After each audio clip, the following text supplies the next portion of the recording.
Wairi bai choprop jang mani yaklo fanu police ni bukhak tin har sakli amungsa saktar munghne kokshul samuru khano ni nokfang pate muntu no phang te busaka wairi bai bini no ko choprop jaka hene apate muntu no phang tam saka khana hine dilukrok সে গত রোববার রাত্রেবেলা 1:20 এরকম টাইমে বাড়ির মধ্যে মানে কুকুরগুলো খুব মানে করতেছে। তো তারপর আমি বাড়ি এসে দেখতেছি মানে আগুন মানে পুরা মধ্যে ধরে রয়েছে।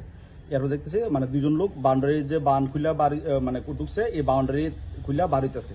তো তারা 3-4 জনটা আমি চিনছি। তাই এরা মানে আগুন দিছে এরকম ভাবে আগুন লাগছে মানে পুরা বাড়ি পুরো আলো হয়ে গেছে আগুনে। তাই তখন বাড়িছি আমরা সবাই চিল্লাফাল্লা লাগে ঘর থেকে বাড়িছি, বাড়ি এসে উড়ানে আইসি পরে কারেন্ট শর্ট করতেছে। তখন বাড়ি মানে যাইতেও পারতেছি না। তোর ফায়ার ব্রিগেডে ফোন দিয়েছি, ফায়ার ব্রিগেড গেছে আধা ঘন্টার পরে ফায়ার ব্রিগেড গেছে। যাওয়ার পরে গিয়ে আগুন নিয়ন্ত্রণ করছে, কারেন্ট লাইন কাটছে। তখন আমরা বাউন্ডারি বাইরে দিতেছি না, তখন বিশাল কোথাও গেছে। তারা গিয়েছে আবার ওই পেট্রোল দিয়ে আগুন লাগাইছি, বোতলটা আবার পেট্রোলের বোতলটা আবার পেছনে পাইছি। তো এরকম ভাবে হেরা আগেও আমার বাড়িতে আরো 2বার অ্যাটাক করছে, আমার ভাই ফায়ারও করছে।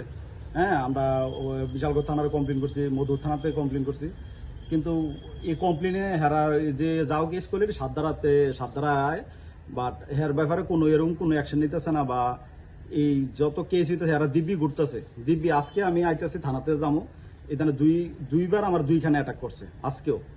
তো এখন আমি মানে বুঝতেছি না যে আসলে পুলিশ প্রশাসন তার ব্যাপারে কেন স্টেপ নিতেছে না, বা কি ব্যাপার। মানে আমরা কি গণি আমরা হের পথে এইবারে থাকা যেত না, বা এই যে ফায়ার ব্রিগেড আগুন লাগছে, এই যে পাড়ার মানুষ সবাই আইছে, কিন্তু দূরের থেকে দেখছে, কাছে কেউ আইছে না। কোনো বিডিও বা পুলিশ প্রশাসনের সামনে কেউ মুখ খুলে না, ঠিক আছে। মানে এরকম ভয়ের মুখে আছে সবাই। এটা হলো টিটু আহমেদ, জয়নাল আবদিন, রবিন, তারপরে এর সাথে আরো 4-5 জন আছে, কিন্তু সবজির আমরা চিনছি না। একটা সাদা মারুতি ভ্যান লয়ে গেছে রাত্রেবেলা। হ্যাঁ, আমার রাবারের গড়া ছিল, রাবার বেশি রাবার ছিল না, আমি রাবার বেচালাইছি কিছুদিন আগে, 200 কেজির মতন রাবার আছিল। এই রাবারটি ফুটছে, আর মানে ঘরের মধ্যে এটার মধ্যে যা যাবতীয় জিনিস আছিল পুরা সব ফুটে মানে শেষ।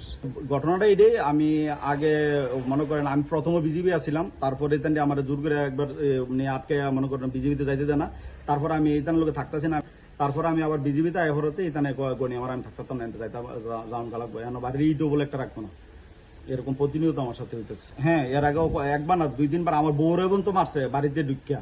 হ্যাঁ, এটা আমি থানাতে প্রমাণ ও সাক্ষী প্রমাণ সহকারে কেস দিচ্ছি, কিন্তু কোনো অ্যাকশন নিতেছে না। বিশালগড় থানাও না, মধুর থানাও না, কোনো ব্যাপারে হের ব্যাপারে কোনো অ্যাকশন নিতেছে না। দিব্যি ঘুরতেছে, বাড়িতেই আছে।